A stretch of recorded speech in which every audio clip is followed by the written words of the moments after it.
The Secrets of Star Trek is brought to you by the Star Quest Production Network and is made possible by our many generous patrons. If you'd like to support the podcast, please visit sqpn.com/give. You're listening to The Secrets of Star Trek, episode 110. Captain to bridge. Spock here. Make it so. Surrender is not an option. Attention crew of the Enterprise, this is James Kirk. We are all explorers, driven to know what's over the horizon, what's beyond our own shores. We would have helped you get home if you had asked. That's who Starfleet is. Hi, I'm Dom Bettinelli, and you're listening to The Secrets of Star Trek, where we discuss the hidden layers and deeper meanings found in all of the Star Trek TV series, movies, and more. And today we're discussing the Enterprise episode, Fortunate Son. Joining me today on the panel are Father Cory Sticha. Hi, Father Cory. How's it going, Dom? But I thought we were talking about a CCR song. Yes, that was one of my first notes. Is this not a Creedence Clearwater Revival? And Jimmy Akin. Hi, Jimmy. I feel a bad moon rising. Yeah, that is actually appropriate for Star Trek. Folks, if you can, please, we would greatly appreciate it if you're a fan of Star Trek and you have friends who are fans of Star Trek, and even if they're not fans of Star Trek, please share the podcast with them. You will show yourself to be a good friend by helping your friends find this podcast where all the great Star Trek geeks gather and talk about one of our favorite shows. And so please help us grow our community of listeners. As our community grows, the show gets better. That's just a fact. So we are talking about this Enterprise episode called Fortunate Son. It aired in the first season. We're still in the first season of Enterprise, 2001. And it's the 9th episode of the season. So we're getting into the groove of things here. This episode... Ish. Yeah. That's as much as we get. This episode, it was directed by LeVar Burton. As we all know, Geordie LaForge from Next Gen. I think it's his first Enterprise directing debut. And this is a Merriweather episode. This really focuses on the Mayweather. helmsman. Yes, Mayweather. Sorry, I have a hard time. We're not talking about Merriweather Lewis. yes, the Merriweather Lewis and discovering the Pacific Ocean. No, Mayweather. He has not got a lot of focus in previous episodes. He's been in a few moments, but this really focuses on his situation and his background. Yeah, because he grew up on a spaceship as part of the boomer movement in the Star Trek universe. So after we get warp drive, really slow warp drive, they start a trading empire. So it takes years to get between star systems because of how slow the warp drive is. And so you have people growing up on generational trading ships. And he was one of those. And that's nice in concept. And it's nice to have an episode exploring this concept. And it sets us up. We learn some more about his family background, even though his family is not in this episode. We learn about some family conflicts that are going to be the basis for a second season episode, which also focuses on boomer culture, where we do get to meet his family. So it kind of sets up for that. But it's still... Mayweather is just a really bland character at the end of all this. Well, I like this episode because we do get to see a little bit more of the civilian side, because so much of Star Trek, of course, is the Starfleet, quote unquote, military, because, of course, Starfleet's not a military. Yeah, it is. But we get to see more of the civilian side. What is civilian? We hear about civilian transports all the time, but we actually get to see a little bit of that culture, if you will. Right. Yeah, and it's really unfortunate because Anthony Montgomery, who plays Mayweather, Travis, he just comes across as really kind of forcing it. Like, I don't know if it's just he doesn't have great lines or he just isn't a very good actor at this point, but it doesn't come across as really believable, this character. Yeah, he's like the boy next door, if you know what I mean. I mean, he's just so bright and happy and friendly and young and innocent and all that stuff. And he doesn't feel like a fully rounded person. It's kind of, in a way, he kind of reminds me of Jodie Whittaker's doctor. I mean, job number one for Jodie Whittaker was be nice. be friendly and likable. And she achieved that. And that's all. And Merriweather feels to me like the same kind of character. He's achieving nice and friendly, and that's all. Yeah. It's a lot like, in my sense, like Wesley. Like, he's just kind of there, and he just kind of is not much more than a bunch of tropes all bundled together as a character. Yeah, although Boy Genius is not one of Merriweather's tropes, and he doesn't have the annoyance factor that Wesley Crusher does. That's true.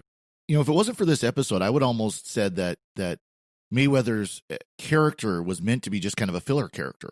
You got to have somebody flying the ship. Let's just put this guy in there. And we've had a couple episodes where he's had some bigger moments, like the one where they landed on the planet and they all go crazy. But but other than that, but compare him to characters who are even more filler characters than he was from the original series, Sulu and Chekhov. Neither one of them started out with, this is a key member of our core ensemble that we're going to develop over time, which is what Merriweather did start out as. Yeah. But both Sulu and Chekhov, who were originally, largely kind of background filler characters, they both have more personality than Merriweather. Well, Chekhov was even there for the first season. Right. Yeah. So let's talk about this episode. We start on a deep space freighter in the tease, the open. It's the freighter's called Fortunate, so this is where we get the episode title. We have two guys throwing football through low G in a big open hold. One is the captain, obviously, and the other one turns out to be the first officer. And they have some banter, and then they're attacked by a Nausicaan ship. And the Nausicaans. We've seen the Nausicaans before in Next Generation. A Nausicaan is responsible for Captain Picard's artificial heart. I think that's where we first see them. Dom Jot. Yes. At least these Nausicaans are a little more articulate. Have a little more facility with the English. So I like how the Nausicaans are a kind of minor villain from Next Gen. They'll be recognizable to the audience because they're minor. It's low stakes, but they fit naturally into this because they're familiar, and people are going to naturally be suspicious of the Nausicaans. But they do upgrade the makeup. The makeup's a little more realistic, and also they can speak more clearly, which is good. So I thought this was a good use of Nausicaans. Yeah. The Nausicaans always remind me of the Predator alien from the Schwarzenegger movie. They have that look in their face. Which I think might be deliberate because it really the audience immediately gets a idea of these are bad guys, sort of. They look kind of like lions. If you ignore their mouth, they look kind of like lions, or humanoid lions. But then they have this weird like four tusk mouth thing or four spiky mouth thing. Yes. So that is our teaser open, and then we go to after the credits. We have Archer being awakened by a message from Admiral Forrest back on Earth to tell him the scans from that comet were just incredible, and he's referring to the comet that we reviewed a couple of episodes ago, and it's like, oh yeah, the thing that our solar system has literally trillions of, and you were so impressed by the scans of one in another solar system. Those scans were just awesome. You're right. So the ostensible reason for the call is also that they are the closest Starfleet vessel to Fortunate. They'll have to turn around and head back to be there in a day and a half, because the next closest one is weeks away. And then we have this... and that's good.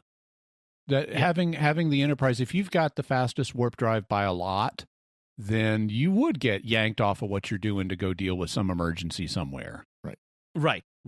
And then we have a bunch of exposition. The Fortunate is a Y-class freighter with a crew complement of 23, which is actually an important number as we go through. There'll be Y23 is an important number.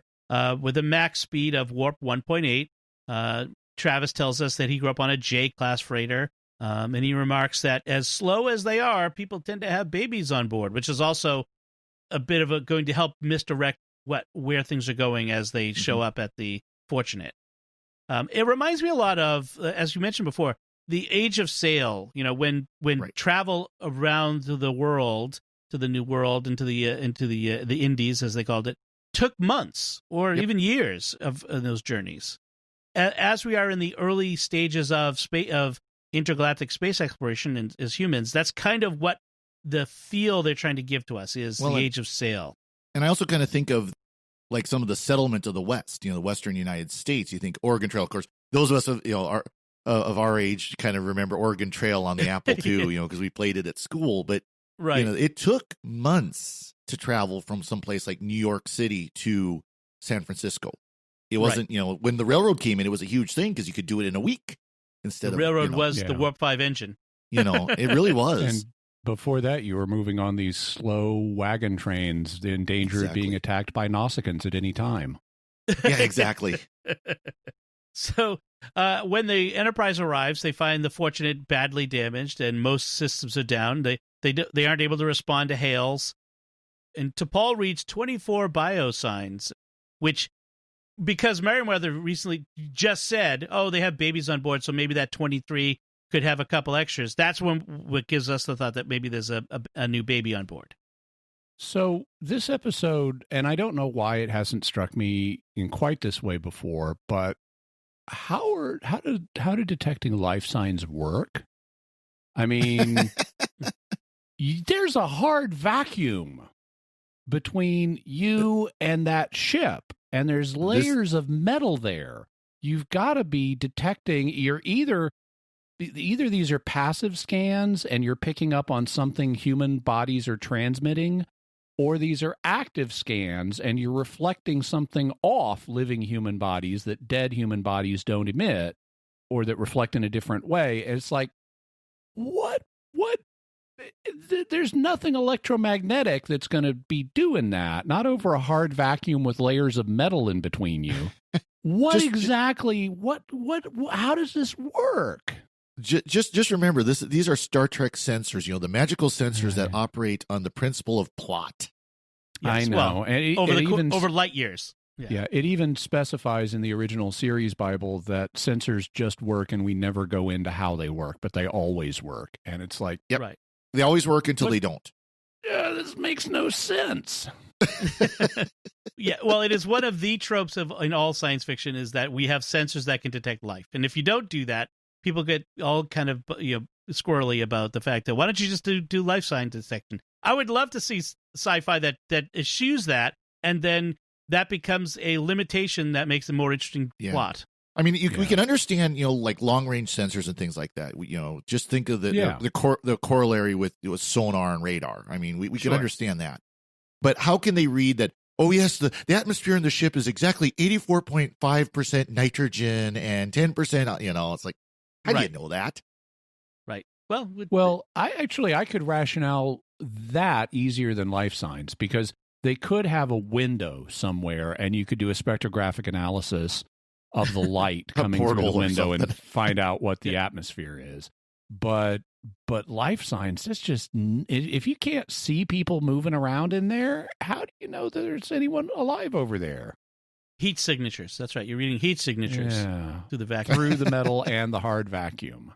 Yep. And all of the technology on the ship that has waste heat. Yes. That's exactly what I'm saying. And one's a Vulcan. So anyway, because that's a whole nother thing. Anyway, so the Archer takes a few people over. Malcolm, the security guy, it takes Merriweather because he's a boomer, and Dr. Phlox. They go over to the ship to see what's going on in the shuttle, and they get greeted at the hatch by the first officer and some others who say, "Nope, we're fine. No, nothing to see here. You can just go on your way." Like, even though our ship is basically totally out of commission. So Archer insists, he's like, "We're here. Let us help you," and which is only logical and very suspicious that you would refuse any help. Although they both kind of, and we're presenting it in somewhat starker terms than they do on the show. The Right. It's the first officer, Ryan. I mean, the captain is injured. Yeah. And so Ryan's in charge, and he doesn't refuse help, but he's not eager for it either. And it's clearly suspicious, but not so suspicious that it prompts a dramatic "let's search your ship from stem to stern" reaction on the part of Archer. Right. Well, it's presented more of the, they're independent. They live their life, between star systems. There's no one else out there, so they got to take care of it themselves. And that's really the way they present it of, no, we're just used to doing it ourselves. We'll get it taken care of. We're fine. Don't worry about us. You go do your exploration. We'll be fine. And because Phlox hears that the captain is injured, it's his insistence that, look, I'm a physician. You only have a medic on board. Let me see at least let me take, a look at the captain to make sure I can help him. It would be unconscionable for me to leave without at least seeing him. And that's one objection they can't refuse, overcome. So now what we find out is that they've captured an Akin in the last raid, and they're interrogating him to get some kind of codes out of him. Yeah. So meanwhile, while the Enterprise is helping repair the ship, this Ryan, the executive officer of the Fortunate, he's on board the Enterprise, and he and Travis are bonding, and they talk about the transporter as a magical new device that they would never use. And Ryan asks Travis, so why'd you leave your family's ship? And there's an interesting, I mentioned this before, but in this scene in particular, Merriweather reminds me of a slightly more mature Wesley Crusher. Just the earnestness with he speaks here. It's very sort of like Wesley always had this way about him where he was very eager. And Travis kind of comes across as very eager and, open. He is interested in using the transporter, for example. Yes. Right. Yes. Travis says he left his family ship because he needed to find out where he belonged and was pretty sure it wasn't on a boring freighter run. And Ryan is really family ship leave shaming him about that. Yes. He kind of comes back at him with sort of a really sharp response. Well, he says, "Why did you abandon your family?" Right. Abandon. They talk about how these freighters they do 5-year freight runs, which I'm trying to imagine what freight is so valuable that waiting 5 years to get it. I guess dilithium is the one thing that they talk about. Mm-hmm. They mentioned that. So imagine coronavirus lockdown for 5 years and no Amazon. Ooh, no thanks. And they said even if the Warp 3 engine would cut those down to 6 months. So the Warp 5 engine must, that's how Enterprise is out so far so quickly. It's a fascinating idea that this technology would leap ships ahead like that. We've never had, I'm trying to think of where we've had technological leaps like that. Maybe flight over ships crossing the transatlantic or something like that. Mm-hmm. How that had a leapfrog. Anyway, they have lunch in the mess hall, and Ryan at this point reveals he was a survivor of some disaster on a ship his family ship was called the North Star, which Merriweather's reaction is he immediately recognized it and it was a bad thing, but we don't get any details about it. Just that it was so bad that Ryan ended up having to join another ship. So we also get in this scene some data about culture on the Enterprise because they have this amazing chef who's the best in Starfleet that the captain had to pull strings to get. And this is an unseen character that we never see. Except we see his legs in the catwalk episode.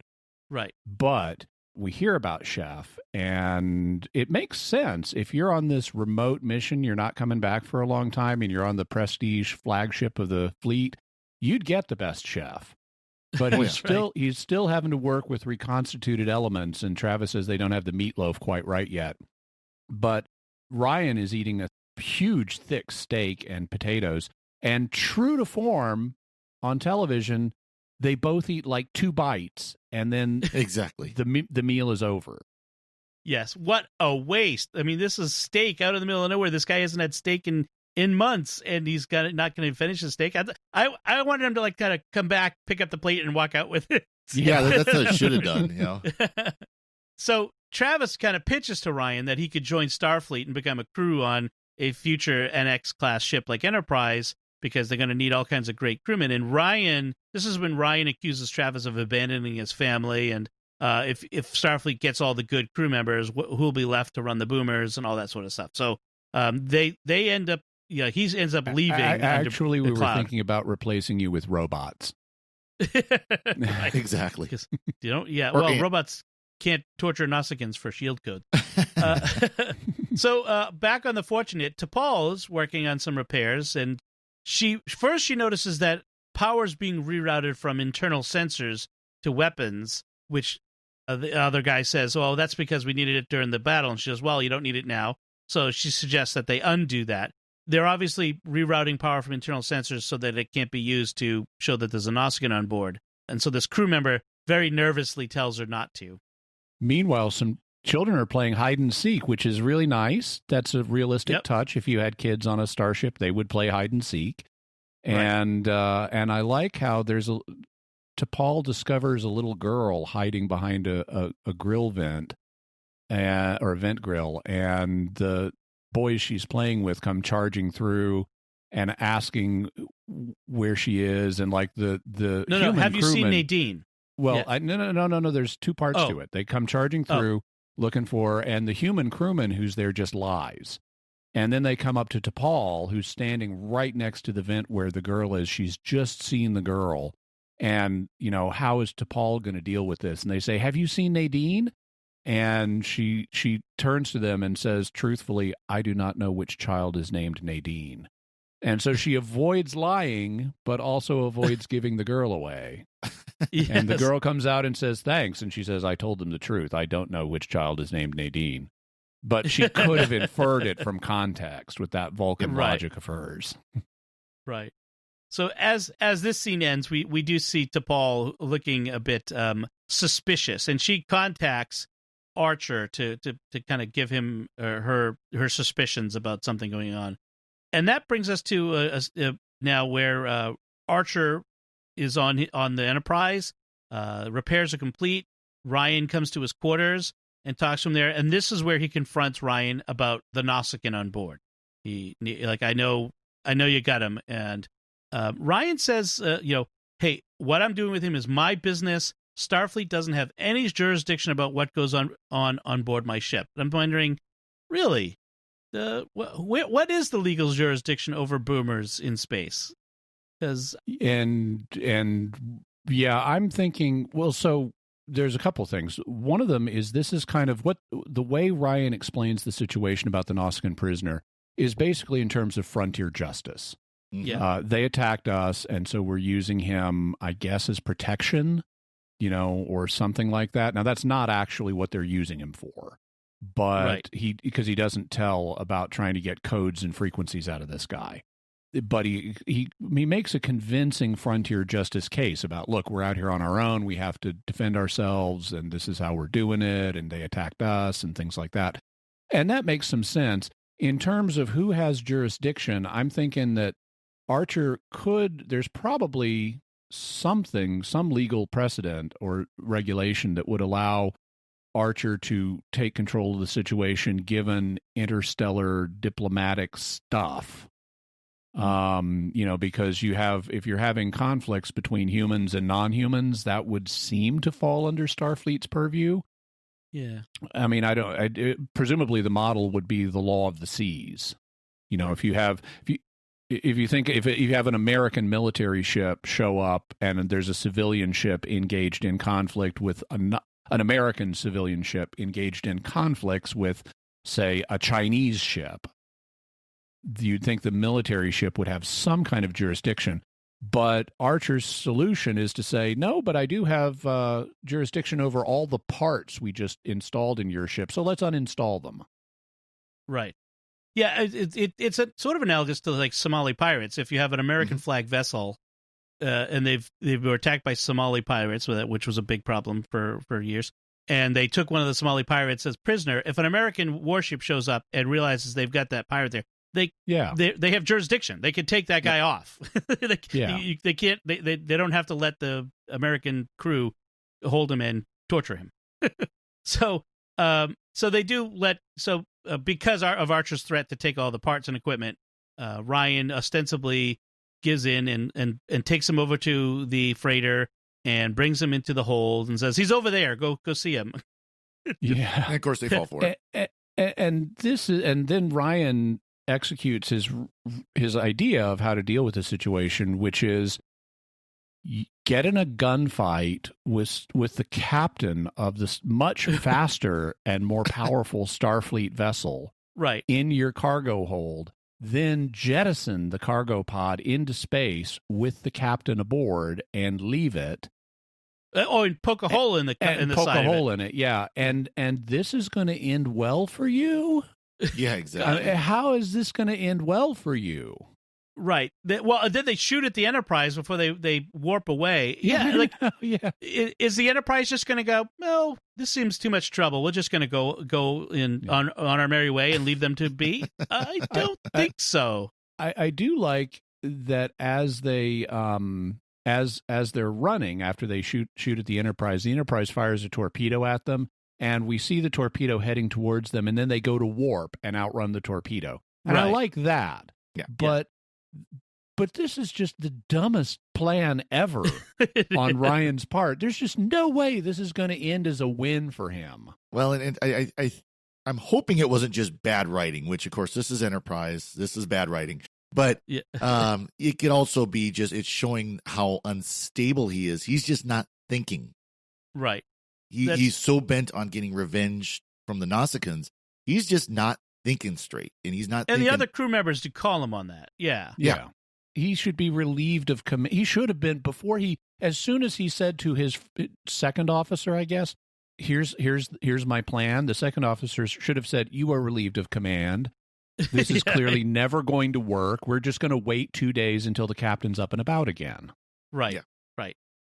And they do, coincidentally, very inconveniently for Enterprise, damage the long-range sensors. Like, if those weren't damaged in this exchange, they totally would have been caught right away.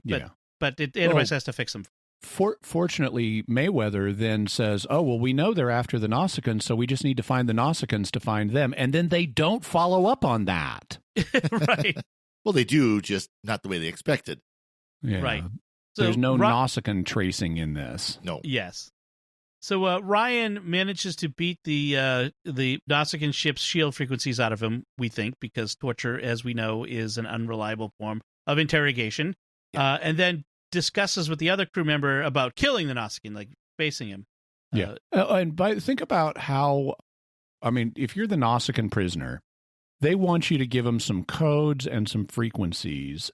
And even if you know the right codes and frequencies, if you lie to them and just make up some codes and frequencies, they are going to take you to your people so they can use the codes and frequencies. Exactly. And they're probably going to keep you alive, so at least that long, so they can use you as leverage if things go badly. So just lie to them, and that'll give your people the advantage when they take you to them. Exactly. Right. Although, like I said, Ryan was talking about spacing him, so maybe that's a risk he's got to take. Because what's the alternative? To give the actual codes? Well, and if this guy's concerned about not giving out those codes, he's like, fine, space me. Right. Do it. Then you're even further behind. You just killed a guy, and you don't have your codes, so you're out of luck either way. So, meanwhile, Travis and Tucker are in the engine room of the Enterprise talking about how times have changed, and Tucker says, he says at this point that Ryan, the XO of the Fortunate, needs to understand that he can't be a law unto himself on his ship anymore. And this is kind of what we were talking about before. It's no longer a frontier as it was. Everyone is coming. With Warp 5 ships and the Warp 3 ships, this is no longer the Wild West of space. You've got to change with the times. And that gives Travis a little bug in his ear, and a little thing to think about. And he goes to talk to Archer and basically questions his orders and says maybe Ryan's right, that it isn't any of their business and that they should let him take care of themselves. So at this point, he's talking from his boomer background, his lingering loyalties to people like himself as he grew up, the folks of the Fortunate. And so Archer comes back with, okay, fine, what happened? And Archer does, it's nicely written in that Merriweather says, I think maybe we're not handling this the right way. First, he asks permission to speak freely. Yes. And Archer gives it to him and says, I want your perspective as a boomer. And that's nice because it does show Archer trying to understand the situation. He's letting his crewman bring the benefit of his experience. Merriweather says, I think maybe we're not handling this the right way. Maybe it is none of our business. And Archer's rejoinder is, well, then what happens to the Nausicaans if we let them just have their revenge? And then we get a little preachy with just because someone isn't born on Earth doesn't make him less human. Right. And, of course, but these are Nausicaans, Captain. They're not human, which is a point Merriweather doesn't raise.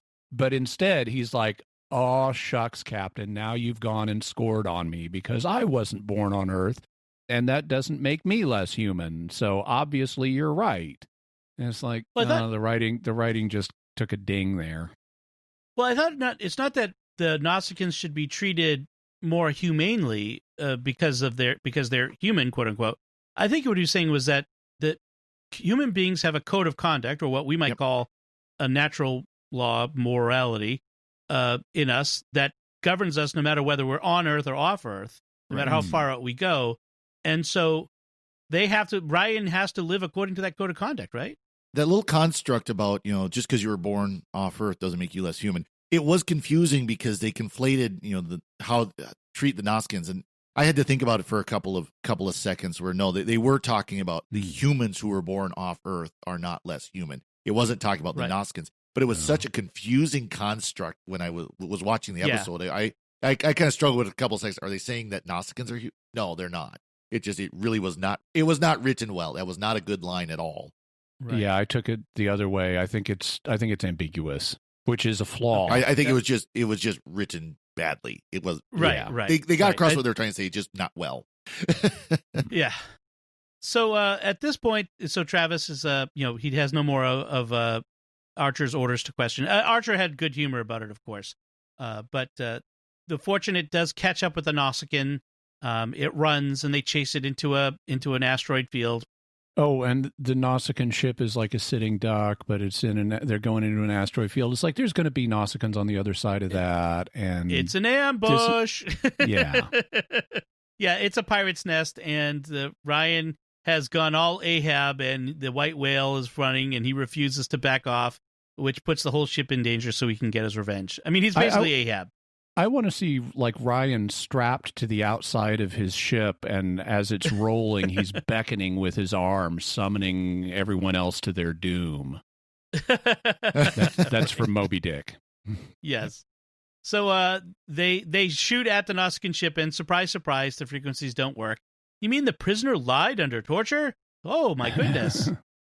So the tables are turned, and the Nausicaans board the freighter, and we now have a running battle on the ship. And Archer, now the Enterprise has shown up, and Archer confronts the Nausicaan captain over the comm system, threatening him with the more powerful Enterprise. Like, you won't find the Enterprise to be quite easy pickings as much as that freighter. So he gets him to agree to back off, if only Ryan will turn over his prisoner. So Archer lets Travis talk to Ryan. Although I have to say, throughout this, Travis has been very insubordinate. He speaks up when speaks up when Archer's talking to the Nausicaan captain, like interjects himself and stuff. Like, dude, if you can't keep control of your tipper on the bridge, we'll find someone who can. But yeah, and then he pipes up when Ryan is on as well. It's not a good look for Travis.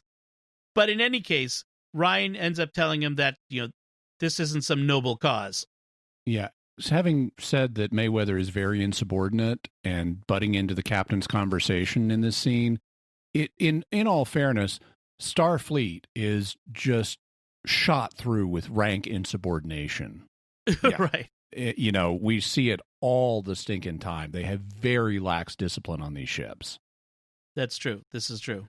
So, for the sake of drama, they do it, I guess. But yeah. So, Travis, I misspoke. Travis tells Ryan that you claim that this is some noble cause to protect freighters from Nausicaans, but really this is just about pure revenge for you, just your monomaniacal revenge for what happened to the North Star and what's going on now, and that's all it's really about.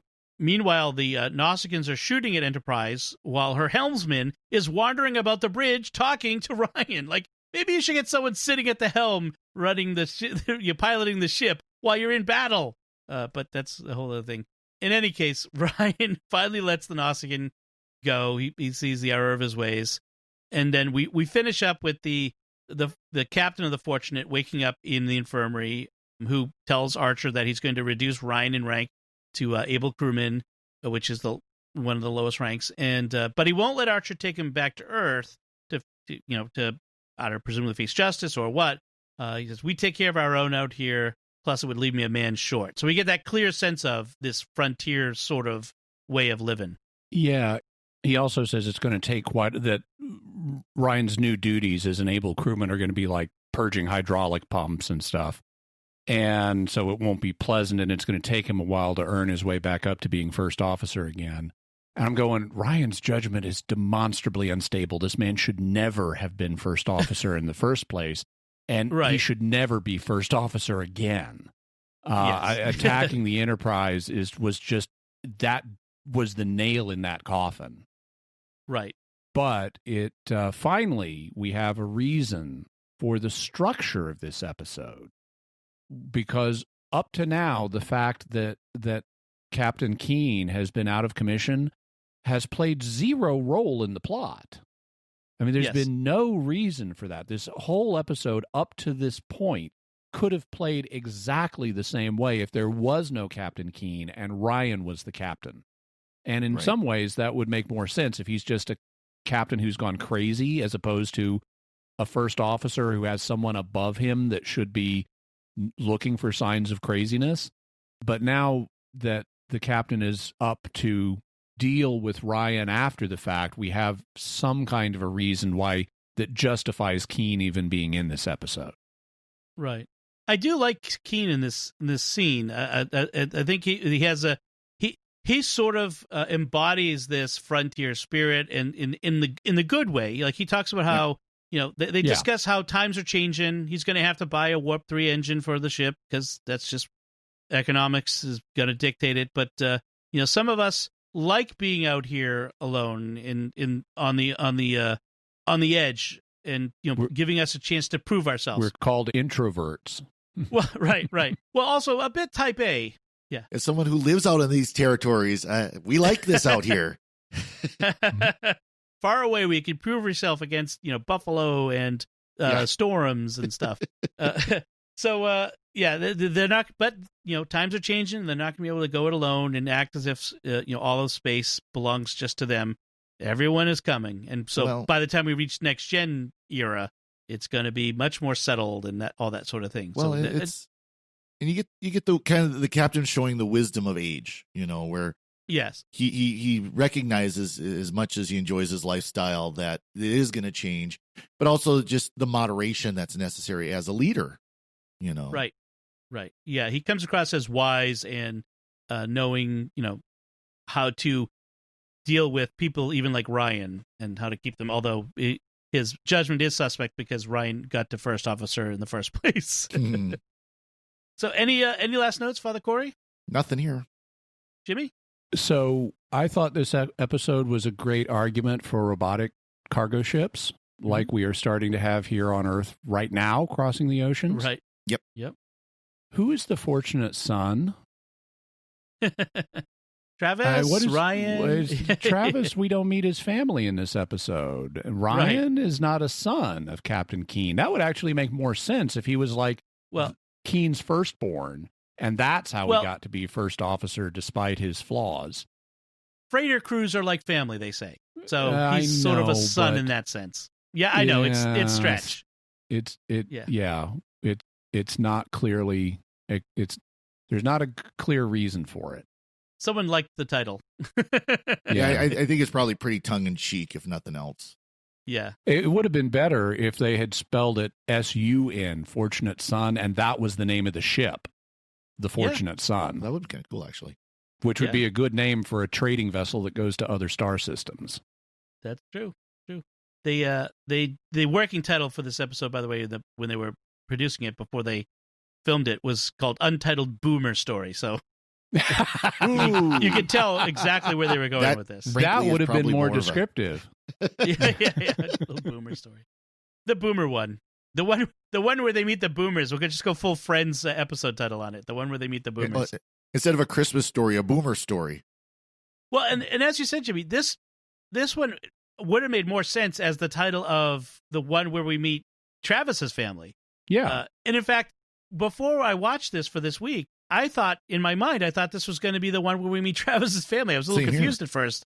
I thought so as well, based on the title. Yeah, it is kind of funny. All right, so I think that about does it for us. We do want to take a moment to thank our patrons who make it possible for us to create the Secrets of Star Trek, including Cameron C., Paul J., Jamie N., Michael L., and Tong G. Their generous donations at sqpn.com/give make it possible for us to continue the Secrets of Star Trek and all the shows at StarQuest. You can join them by visiting sqpn.com/give. We'd also like to thank Victor Lambs, who edits the show for us every week. So that's it from us. What did you think of Fortunate Son? You can let us know by commenting on the show at sqpn.com/trek or our Facebook page at facebook.com/StarQuestMedia, or send an email to trek@sqpn.com. We'll be back next time when we'll be discussing the Star Trek Discovery episode, Si Vis Pacem Parabellum. Until then, Father Cory Sticha, thank you for joining me in sharing the secrets of Star Trek. Thank you, Dom. And Jimmy Akin, thank you as well. Thank you, and live long and prosper. And once again, I'm Dom Bettinelli. Thank you for listening to the Secrets of Star Trek on StarQuest. And remember, Warp 1.8 works just fine for us. Any faster and there'd be no time to enjoy the trip.